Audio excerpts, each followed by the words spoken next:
Can I start by thanking all of you and indeed all your teams for the constructive approach to negotiations over the past days. And I personally am really incredibly grateful for all of that engagement and indeed the spirit of cooperation and consensus which I have certainly felt at this summit so far. And I think it is that can-do spirit which I know all of us will want to foster over the next few days as well. Now, our world leaders were very clear at the start of this summit about their commitment to an ambitious outcome at COP26. If I can put it like this, it was their promise to the world. And we must ensure that we help to deliver on that promise of ambition and action. And we all know that the eyes of the world are very much on us. So I would ask you, please, together with me, that we continue to rise to the challenge. Let me turn to the detail of our work. We have all shifted gear this week as we seek to accelerate the pace. And I still have the intention for us to be able to close COP26 at the end of Friday. This Friday, just for clarity. We published the first draft of the cover decisions this morning, and I do believe this represents a signal to the world, but we cannot take our focus off the full set of tasks for us to deliver here. And as you know, because you've been engaged in this, extensive ongoing technical work has been complemented both by higher level engagement coordinated by senior members of my delegation, but also by the team of ministerial co-facilitators that I requested to help me address some of the key outstanding political issues. My huge thanks to all co-facilitating ministers for their incredible hard work. And I also want to thank Minister Meza of Costa Rica, who is helping us trying to pull some of the interlinkages together. What I will now do is to invite each of the ministerial pairings to report back briefly on the discussions that they've had on their respective issues so far. So first, let's turn to Article 6. We've had Minister Ida of Norway and Minister Fu of Singapore who have been leading on this work. And I think Minister Ida is going to do a briefing.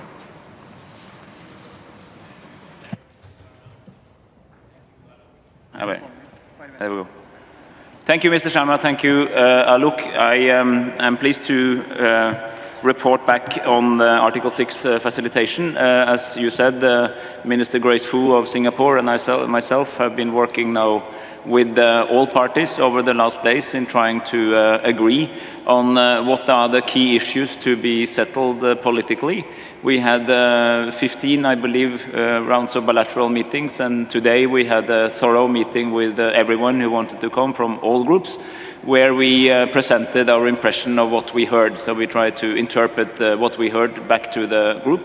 It's very important for us to work in a transparent manner, and we told everyone, and I'll repeat here, that we welcome any inputs, any ideas about bridging proposals. The conversations are taking place in a good spirit. There seems to be a universal agreement that it would be good to conclude on this COP, and as you said, before 6 o'clock on Friday. So we're working with that plan. And the key issues that we are now dealing with are adaptation finance in Article 6, 6.2, 6.4, or share of proceeds. It's on accounting for units generated outside the scope of NDCs, or so-called corresponding adjustments, and the use of pre-2020 units against NDC, or also so-called carryover. Everyone seems to agree that those are the three key themes that requires political agreement. We're not done. We will continue to work, but I want to report back that I want to thank everyone involved, that there seems to be a spirit of looking for solutions. And of course, in our work, we see some linkages to other processes, because, for instance, the issue of adaptation finance is a crucial issue for many, and how to come around that is part of the success criteria, I think. So I think that concludes the report from Minister Fu and myself, and I look forward to working with everyone on getting this done. Thank you, Minister. Thank you, Espen. Let's turn now to common timeframes, and that work has been led by Minister Mujawar Maria of Rwanda and Minister Sommaruga of Switzerland. And I think Minister Sommaruga is going to give us a briefing. Excellencies, I have the honor of reporting back on our ministerial consultations on common timeframes on behalf of Minister Jeanne-d'Arc Mujawamaria of Rwanda and myself. Yesterday, we had a very fruitful ministerial consultation on common timeframes. We had shared with parties in advance of the discussion 2 options for their consideration. The objective of the consultation was to hear parties' reaction to the 2 options and to start narrowing down the text from the initial 9 options, which resulted from the SPI informal consultations last week, to a text that could be a final landing ground. Overall, parties reacted very constructively to the 2 options. Views still differ widely, of course, as to what should be preferred time frame for NDCs to be applied from 2031 onwards. On one hand, we heard parties repeated that the 5-year cycle is at the heart of the Paris Agreement and is most conducive to ambition. Some parties even called for parties to enhance their existing NDCs after each global stocktake. On the other hand, we heard a very small group of countries calling for flexibility on the time frame of NDCs and the possibility to accommodate the 10-year option. In general, parties agreed that the decision coming out of Glasgow should focus on defining the end date of NDCs. One common thread across all exchanges is that parties are keen to reach an agreement and to close this item here in Glasgow. So in terms of next steps, the team of my sister Jeanne-d'Arc from Rwanda and me will be working on further optimizing what could be a potential landing zone based on parties' inputs during the consultation at this session, but also taking into account the many exchanges we have had with parties informally as well as their formal inputs over the course of the past weeks.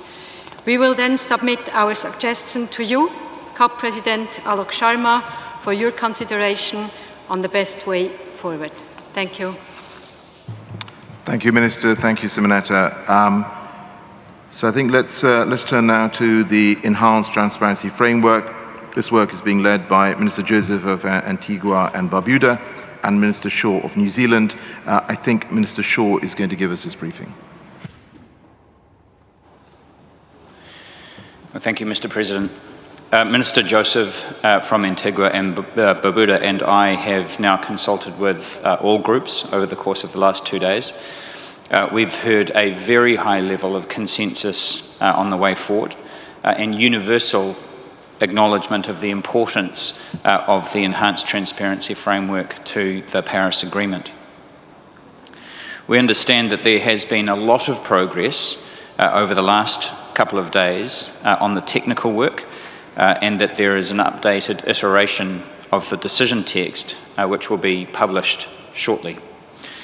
There are, it won't surprise you to learn, some tricky issues that remain, particularly around the sequencing of decisions and outcomes and the links with other agendas in the COP. That means that ministers will need to make some important decisions in the next short while. One thing that has been made absolutely clear from colleagues that we've met is that support for implementation of the enhanced reporting under the Paris Agreement is absolutely necessary. There is an urgency because, of course, the first reports are due in 2024, which in these terms is right around the corner.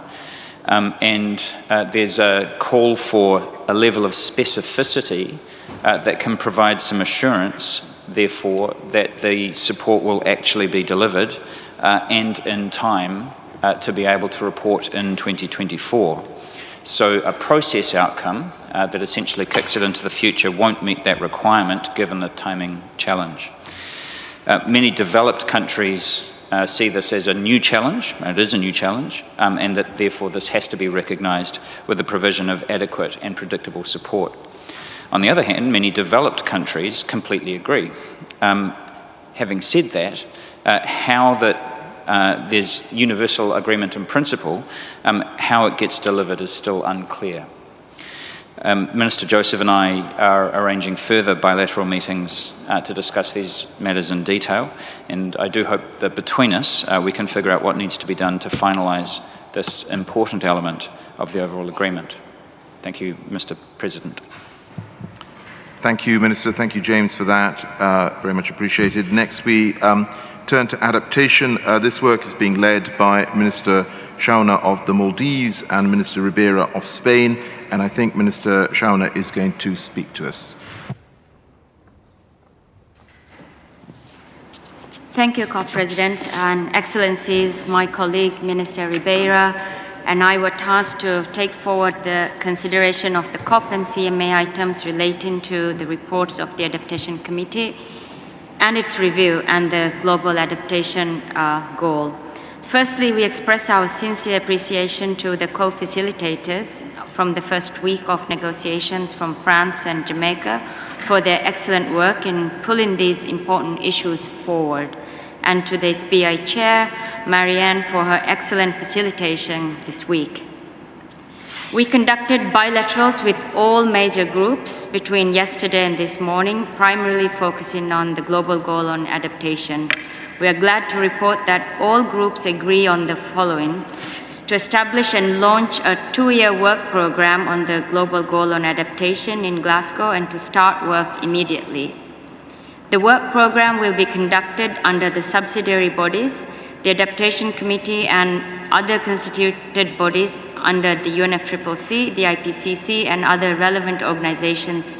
Local communities and indigenous people, local expertise will contribute towards the inform of the work program. The work program will be undertaken by all parties, including the involvement of the presidencies, as a way to maintain the political profile of the work. The scope of the work program needs to build upon Article 7 of the Paris Agreement and remains flexible to be guided by the parties. The work program needs to be guided by a range of principles, but not limited to, including country-drivenness, contributing to the global stocktake, taking into account traditional knowledge, knowledge of indigenous people and local knowledge systems, and gender-responsive perspectives.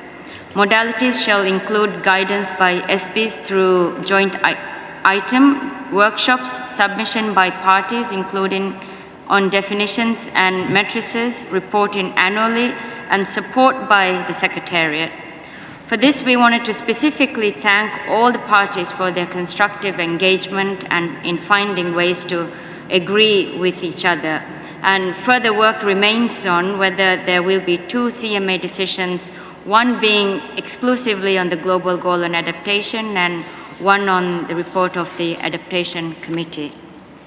I also want to express my sincere appreciation to all parties and groups on their constructive engagement throughout this process and consultation and their flexibility to bring out a meaningful outcome. And thank you to my co-facilitator, Minister Ribera, and thank you all for the hard work and willingness to ensure an ambitious outcome on adaptation at COP26. It was about time we got to this point, and it's time to make this a real progress. Thank you. Thank you, Minister. Thank you, Manath, for that. We now turn to loss and damage. Minister Dijsburg of Luxembourg and Minister Charles Jr. of Jamaica have been leading on this.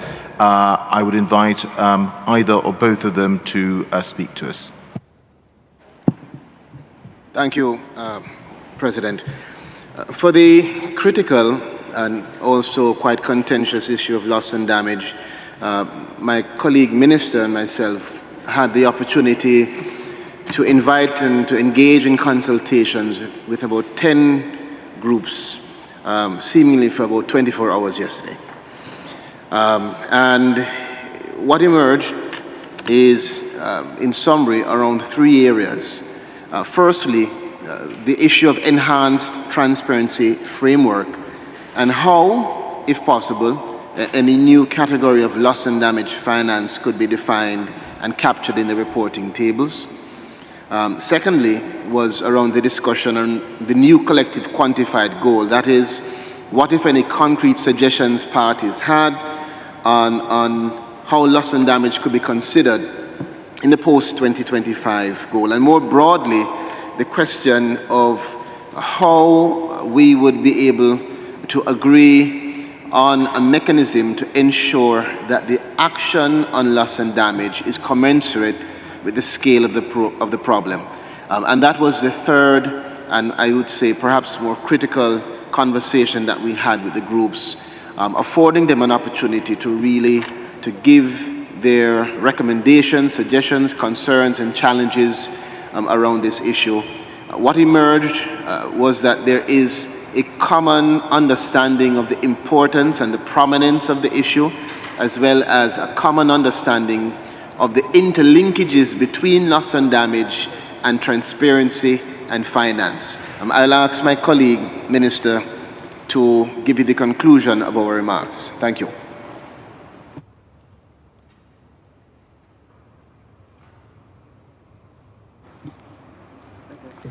Thank you, Pernell and Benice.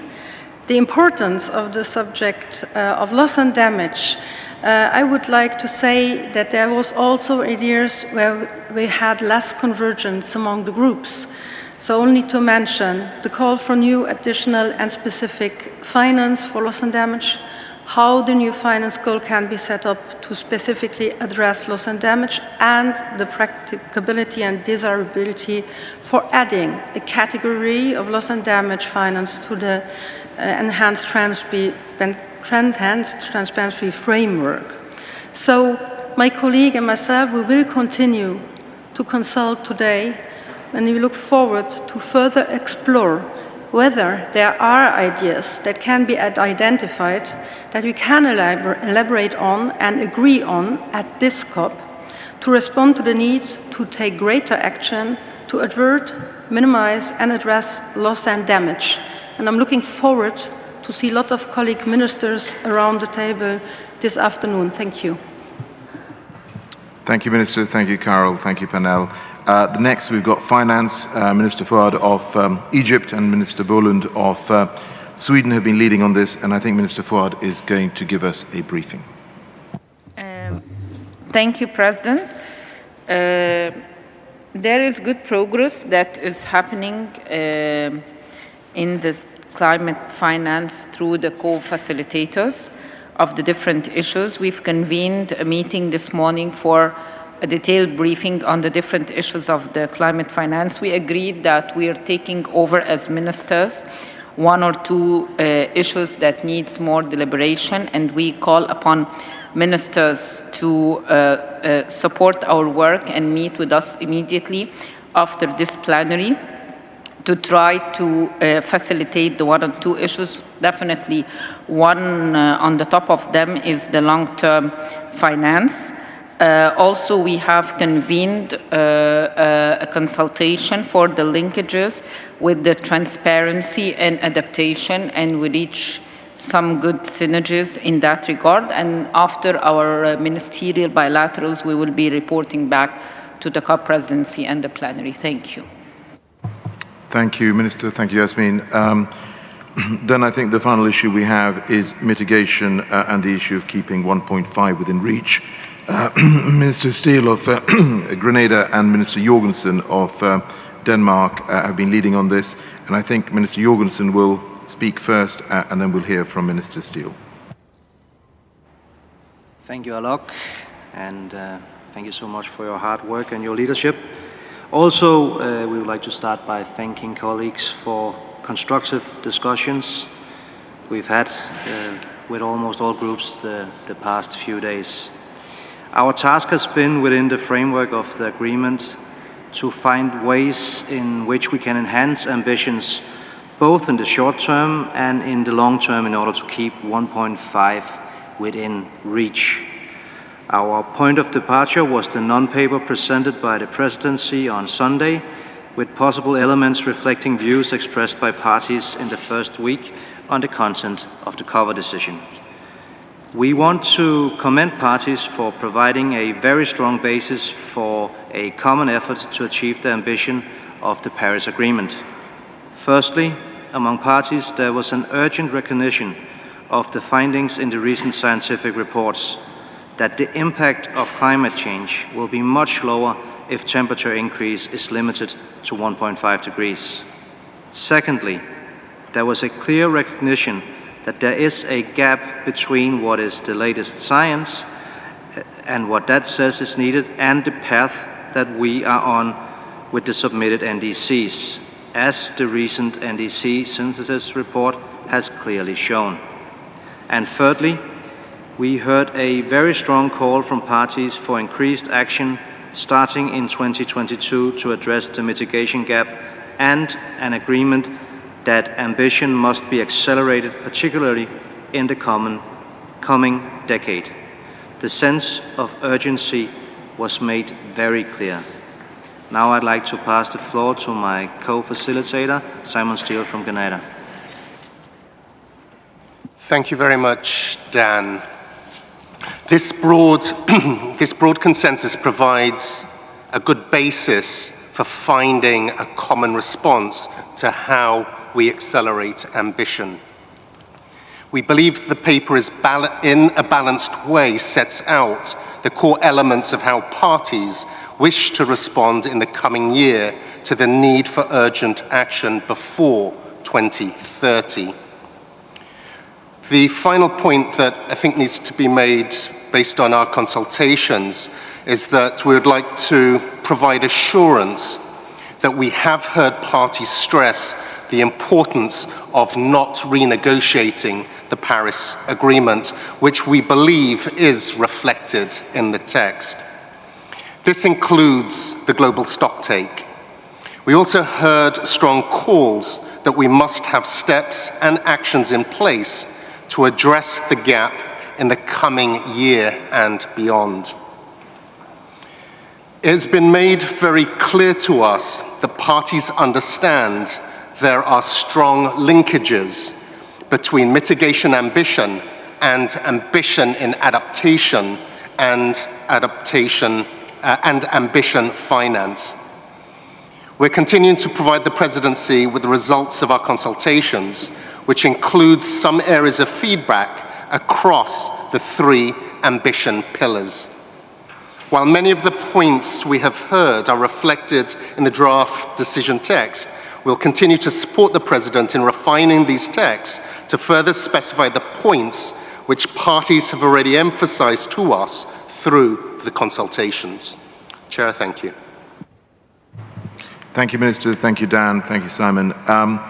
So I think before I respond briefly to what we've heard from the Ministers, I'm going to ask my lead negotiator, Archie Young, to provide a brief overview of the wider negotiations work that has already been completed over the past days.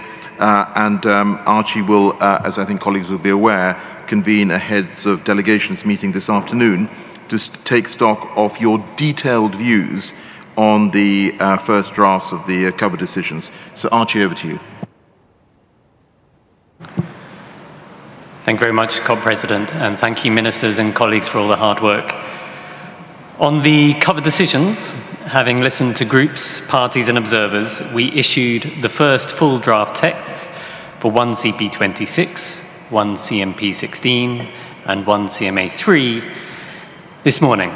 These were based on extensive consultations and the non-paper of bullets that was issued over the weekend. We look forward to discussing this with heads of delegation this afternoon. As mentioned by some ministers, we are very conscious of the relationship between the cover decisions and ongoing work, and let me reassure you that we are managing that very carefully. On those items brought forward from the subsidiary bodies, you have just heard from the ministerial co-facilitators that progress has been made on a number of items. Iterations of text have been published this week on common timeframes, the Enhanced Transparency Framework and Article 6, with near final versions expected tonight. I also note that parties were able to use additional time this week to finalise the functions of the Santiago network and advance work on the work programme on the Global Goal on Adaptation, as we have just heard. Under the governing bodies, work continues in earnest. I will not give a comprehensive overview at this time, but just to flag a few key items. On finance, To build on Minister Fuad's remarks, good progress continues to be made with co-facilitators working on revised text on most items last night. However, more work is necessary, urgently, to conclude what is a significant finance agenda at this COP. And the Secretariat is working to find space and time to facilitate this with the aim of an iteration of text on all issues by close of play today. As mentioned, ministers will also begin their consultations on key political issues, including the $100 billion goal, future of the long-term finance work programme, scaling up adaptation finance, and substantive issues related to the new collective quantified goal. We ask for your collaboration and flexible working in order that that work may conclude. On technology, I am pleased to confirm that parties have reached provisional agreement on initiating the first periodic assessment referred to in paragraph 69 of Decision 1CP21. Work continues on the two outstanding items. On the report of the Committee to Facilitate Implementation and Promote Compliance, referred to in Article 15, paragraph 2 of the Paris Agreement, for 2020 and 2021, parties have reached provisional agreement. On matters related to the Clean Development Mechanism, the co-facilitators have worked closely with parties to develop a consolidated text this week. This text will now be taken forward in close coordination with matters relating to Article 6. Finally, senior members of the UK delegation have continued to lead consultations on a number of the issues you designated for presidency consultations over the course of last week. I appreciate they have kept you abreast of developments, and I invite parties to visit the Updates from the President section of the UNFCCC conference page for latest updates on progress. The results of these consultations will be reported back. Thank you very much, Mr. President. Thank you, Archie. So I would like to once again express my personal appreciation to all facilitators for their leadership, and indeed to all delegations for your tireless engagement. I'm sure we're all pleased to hear of the progress that has been made and that some rooms have reached substantive outcomes. But I think it's also clear that some significant issues remain unresolved. And I think, friends, as we know, time is not on our side, and in some of these issues we still have a mountain to climb. As I said earlier, I do remain committed to bringing this conference to a close on Friday the 12th of November with the adoption of a series of consensus decisions and conclusions constituting the comprehensive, ambitious and balanced outcome of the Glasgow sessions.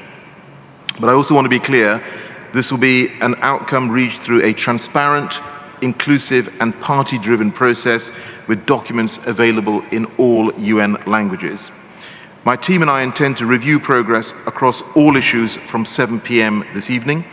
I will meet with all co-facilitating ministers and work closely with Minister Meza, whom I've asked to advise on the handling of linkages between issues for coherence. This progress review will take place before ministerial and technical co-facilitators publish what I expect to be near final texts overnight. I will convene all groups, parties and observers again at 11 a.m. tomorrow in plenary to hear from you on the extent to which these texts together deliver on our shared goals and on what more needs to be done to finalize our work. I am committed to transparency and openness in this process, and I invite anyone who wishes to meet with me over the next few days to please reach out.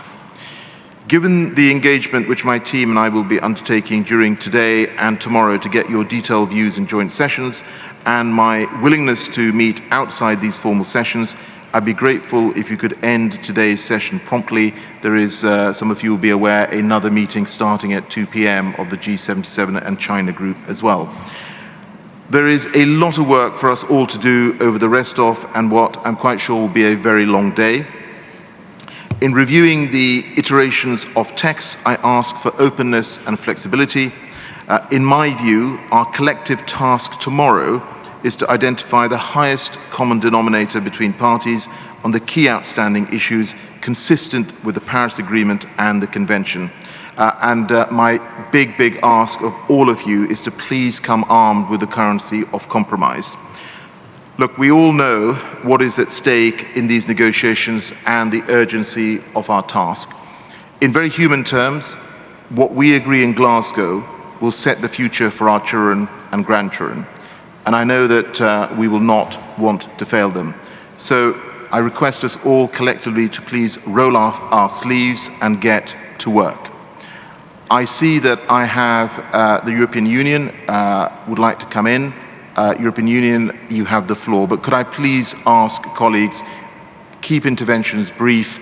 We have to vacate by 1:45 so this room can be cleaned and G77 and China can take on their meeting. So, European Union, you have the floor.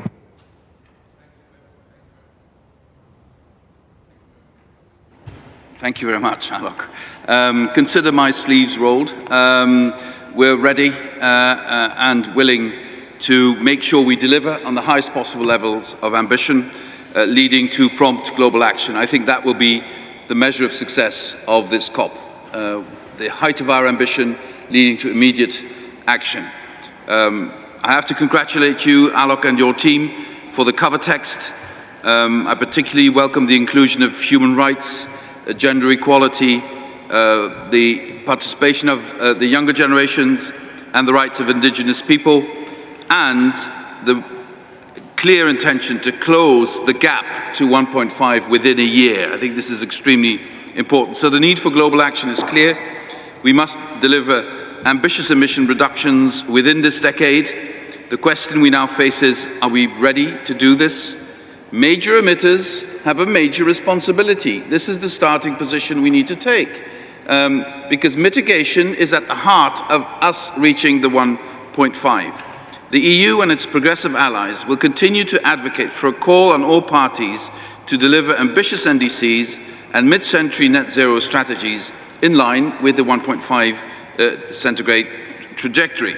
We must come together next year to demonstrate how we're responding to the science and implementing the policies that are necessary to deliver our objectives.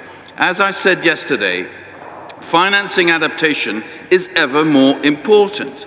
On adaptation, the EU promised to do more, and we need to deliver, because the rhetoric in this room must be followed by concrete and immediate action.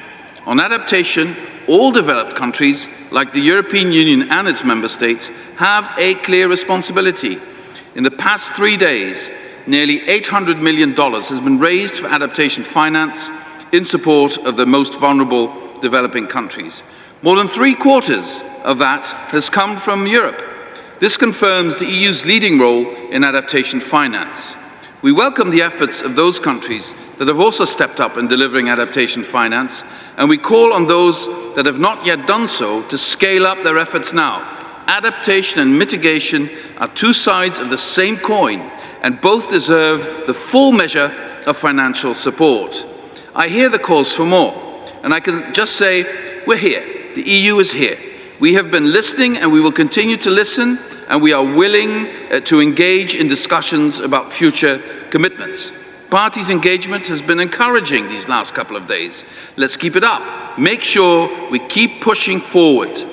Let's make sure the cover text is the bedrock of our ambition, but let's not give in on anything and continue to be more ambitious. Thank you very much, Alok. Thank you very much indeed for that intervention from the EU. I now give the floor to Guinea. Guinea, you have the floor. Thank you, Mr. President. The Republic of Guinea has the honor of speaking on behalf of the Group of 77 and China. Thank you, Mr. President, for convening this stock-taking meeting of the progress on your ministerial consultation on the other consultation under the presidency guidance. On finance, we remain extremely concerned with the lack of progress on finance issues. There is no appetite from our partner to discuss our mandate through the work on the definition of climate finance. We are hearing alarming questions being raised, such as we will be the provider for the new collective quantified goal. We would like to urge our partner to stay true to the letter and spirit of the Paris Agreement and not renegotiate the Paris Agreement. The success of COP26 will be determined by a concrete process on the new collective goal on finance rather than relegating the discussion in workshops. We would also like for the long-term finance to continue under the COP and for it to assess the delivery of the 100 billion commitment of developing countries. We cannot leave COP26 without this basis. On the work in relation on the global goal on adaptation, we stress the need to launch a 2-year work program on the global goal on adaptation launched at this COP to be undertaken jointly by the subsidiary bodies. Work on this issue has been too long delayed and this need to be fast-tracked through such a work program. The group has already put forward detailed proposal on this.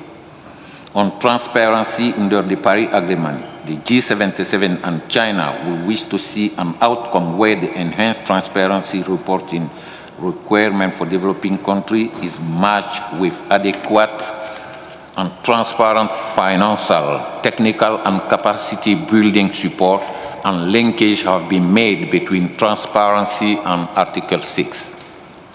Discussion on transparency should not prejudge the discussion on Article 6.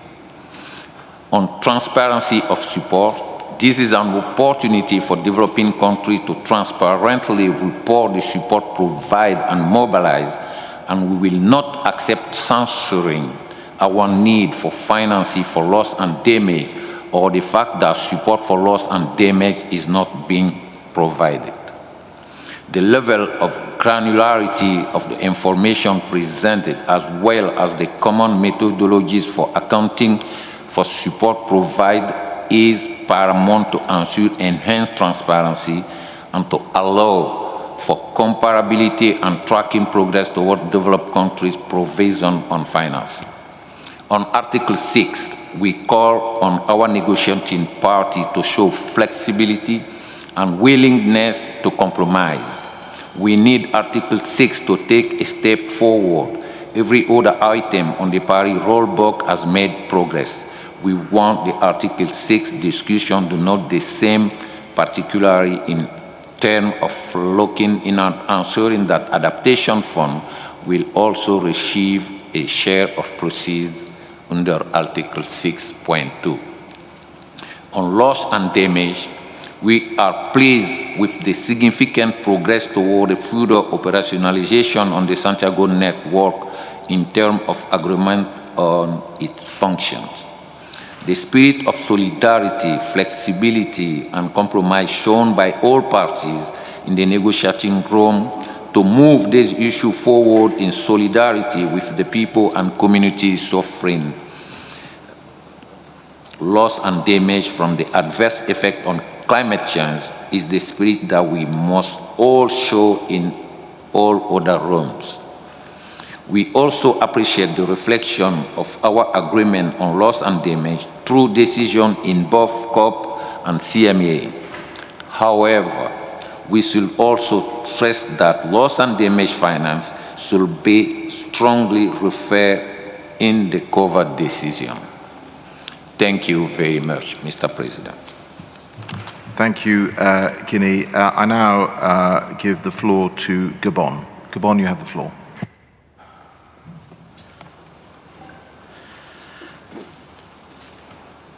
Thank you, Chair. The Republic of Gabon is honoured to make this statement on behalf of the African Group.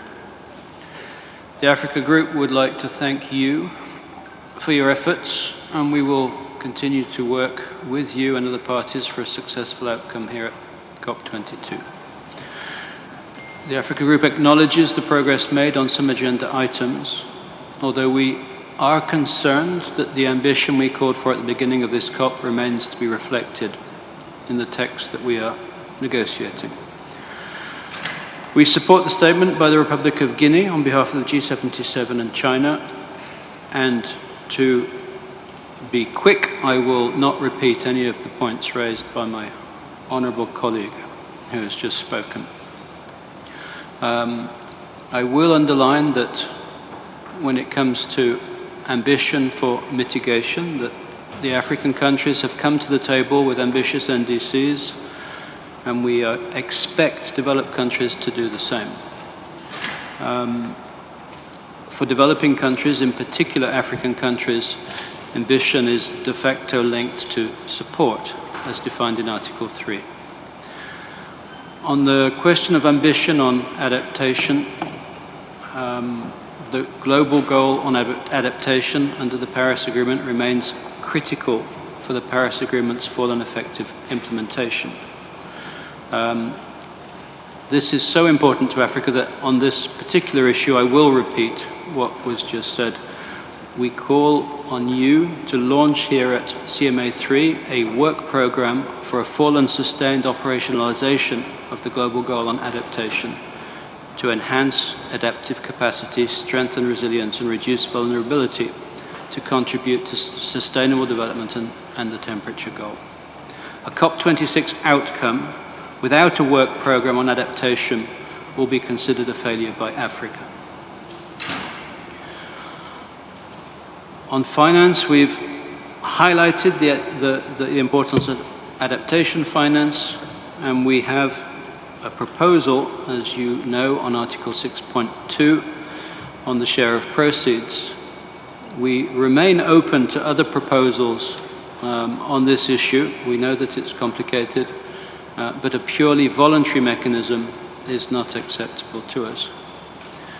On finance, we will take our detailed comments to the co-facilitators, so I won't give you a long list of our finance comments. We will take those to the co-facilitators first and potentially come back to you later. And I would like to remind you that you did make a commitment to come back to Africa on the question of special circumstances of Africa, so we are waiting for you to do that as agreed. Thank you, Chair, and we look forward to working in all the different work groups to make progress today and tomorrow. Thank you to Gabon for that intervention. I now give the floor to Bhutan. Bhutan, you have the floor. Thank you, Mr. President, Excellencies, distinguished delegates, ladies and gentlemen. Bhutan speaks on behalf of the LDC Group. We commend the Presidency for the achievement made so far and acknowledge that much work remains for the next 2 days. We must set a precedent to finish our work on time. COP26 must conclude by Friday. There is no time for delay. We also echo our sincere appreciation to all the honourable ministers for providing us with an update on the work done on various thematic areas.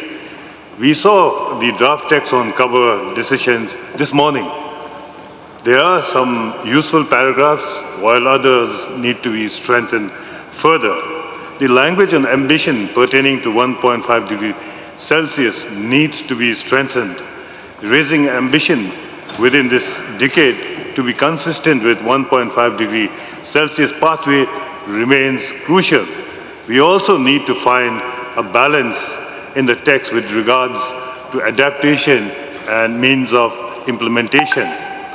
We are concerned about the existing differences and amount of work that remains to be delivered for a meaningful outcome on finance. The level of ambition required to keep 1.5 degree within reach is not reflected yet in finance text, particularly for those belonging to adaptation, long-term finance, and new quantified climate finance goal. On adaptation, we are seeing good progress on the global goal for adaptation discussions. The options are now becoming a good basis for ministerial engagement. With a timeline of 2 years, launching a work program will help demystify some of the methodological, empirical, technical, and political challenges as indicated by the Adaptation Committee. With regard to rules on Article 6, we are grateful for the revised text. we remain concerned about the treatment of share of proceeds and overall mitigation in global emissions in the text. We do not see any reasonable means of carrying over Kyoto Protocol units, but could consider transition of certain projects to meeting acceptable standards. With regard to loss and damage, we acknowledge the progress made in laying out the process to operationalize the Santiago network on loss and damage. We look forward to resolving the discussion on finance for loss and damage. A significant amount of work is still required to finalize the remaining work on enhanced transparency framework. Much work remains for the next 2 days, and as I mentioned, there is no time for delay. We must make more progress in the next 2 days. I thank you. Thank you, Bhutan. Thank you for your intervention. And I'm going to give the floor to Antigua and Barbuda. You have the floor. Thank you, Mr. President. I speak on behalf of the AOSIS in line with the statement by the G77 and China. We sincerely thank the COP presidency. It has been a pleasure and a privilege to work with the other ministerial co-chairs. At the onset, AOSIS called for this COP presidency on all parties at Glasgow to be bold and respond to the crises at hand. This new text provides a basis to move forward, but we reiterate our call to be bold. There are several very important areas that need to be strengthened in order to respond to the needs of the most vulnerable. Words like calling, encouraging, or inviting are not the decisive language that this movement calls for. AOSIS will intervene with more details when we are not standing between you and lunch, Mr. President. Until then, I sincerely thank you, Mr. President, for the continued hard work. I conclude by joining my other colleagues that the issue of loss and damage has yet to be settled. We look forward to an intense discussion on this matter so that we can have a decisive conclusion on this matter before the end of our sessions. I thank you, Mr. President. Thank you to Antigua and Barbuda for that intervention. I'm now going to request Bolivia to take the floor. Bolivia, you have the floor. Thank you very much, President. I have the honor to speak on behalf of the LMDC. I want to align myself with this intervention of Jeannie on behalf of the G77. President, we remain extremely concerned with the lack of progress on finance issues. There is no appetite in our partners, developed countries, to get engaged in a fruitful discussion regarding the long-term finance and the new quantitative collective goal on finance. We saw that there are several resistance of developed countries in regards to move forward the climate finance issue in this COP26. There is no commitment, and there is an attitude to water down this process. Climate finance is kind of a monologue between developing countries themselves, and there is no interaction at all with developed countries. So developed countries are not eager to engage in the issues of the provision of finance to developing countries and for adaptation, loss, and damage. Even they are including a wording such as the voluntary support of parties in a position to do so, which is completely against the spirit of the Convention and of the Paris Agreement. President, the COP26 rule book of the Paris Agreement is an empty box without a finance. Regarding the cover decision, we have also some concerns, President, because, well, the cover decision does not integrate the views of some countries. This decision is pushing for a narrative of developed countries trying to shift their goalposts, trying to shift their responsibilities on the shoulders of developing countries. There is any mention to historical responsibility, to the pre-2020 ambition, to the equitable distribution of the atmospheric space, which are very key issues in the context of the mitigation ambitions. So in the interpretation of the CBDR, equity and CBDR, the cover decision is really converting the very important principle of CBDR into a slogan without a real meaning of what implies the common but differentiated responsibilities.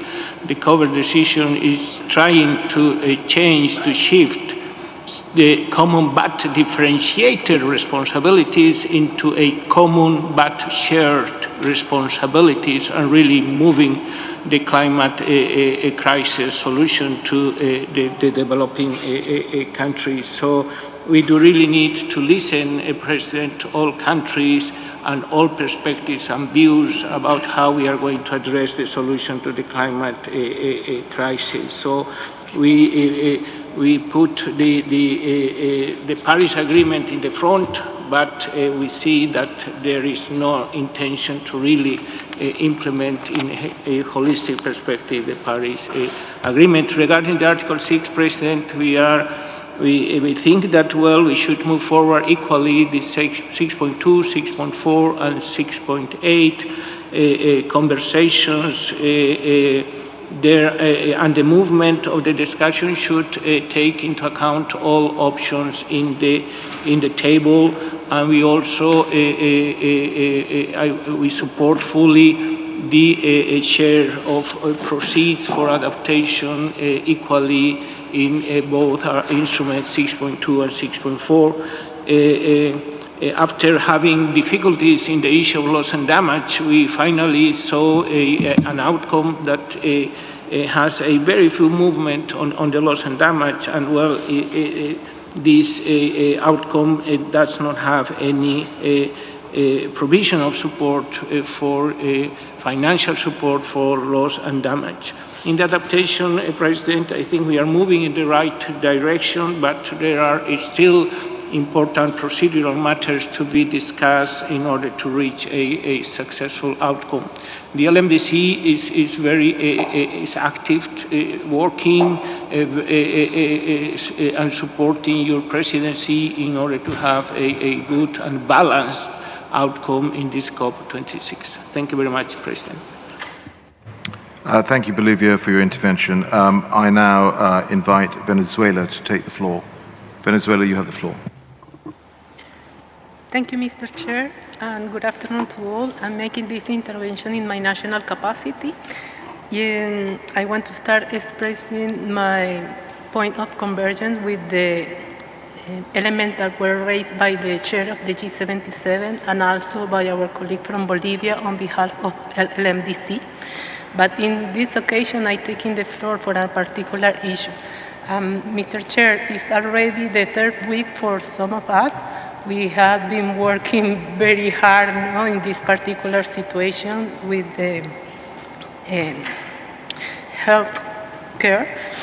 I want to raise a particular point that is extremely important, because all the issues that we are developing right now here in the COP26 are going to be constrained in the implementation. It's going to be very difficult for countries to implement the Paris Agreement and all the elements that are contained in the Paris Agreement if we don't express a particular issue that is happening and is affecting the implementation of the Paris Agreement.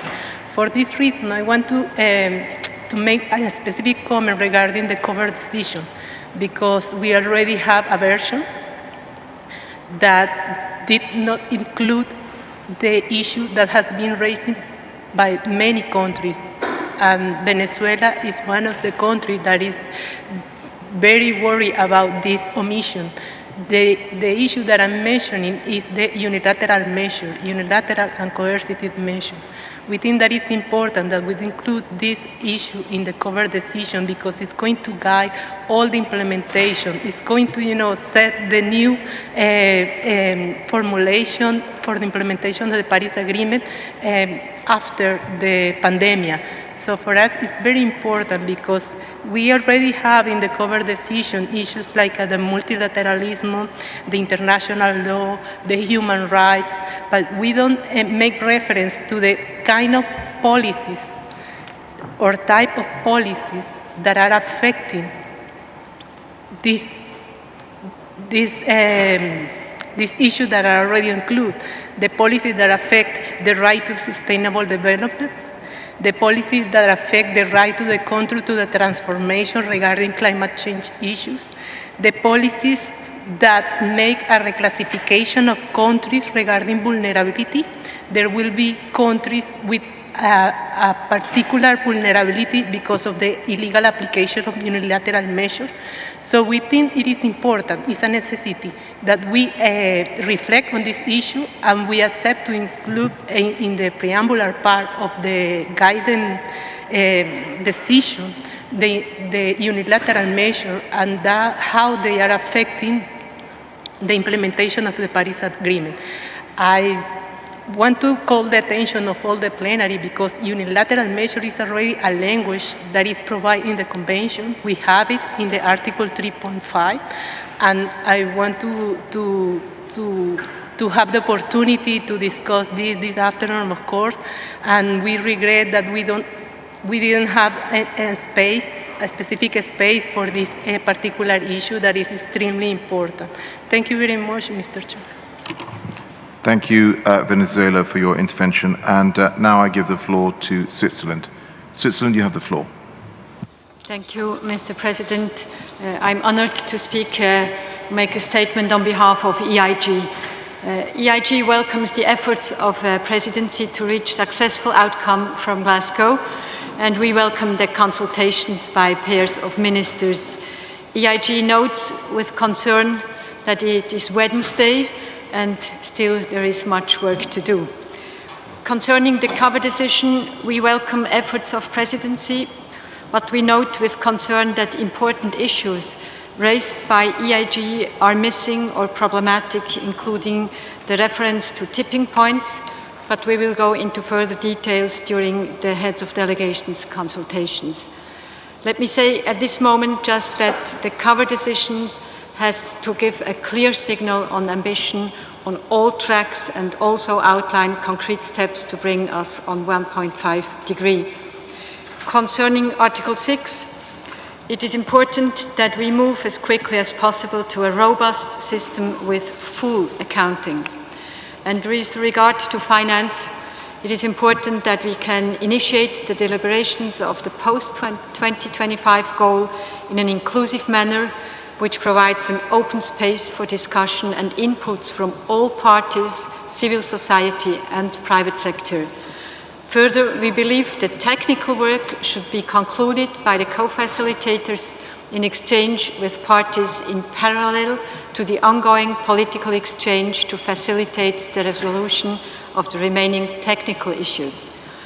EIG insists that an ambitious rulebook must include explicit, operational and overreaching references to human rights, gender rights and indigenous people rights as a fundamental pillar. Thank you so much. Thank you, Switzerland. That, friends, concludes the interventions. Thank you all very much for your valuable input. We're extremely grateful. I've set out the timeline of the various meetings that are going to take place over the next 24 hours, and we look forward to seeing all of us in plenary at 11 a.m. tomorrow. Thank you.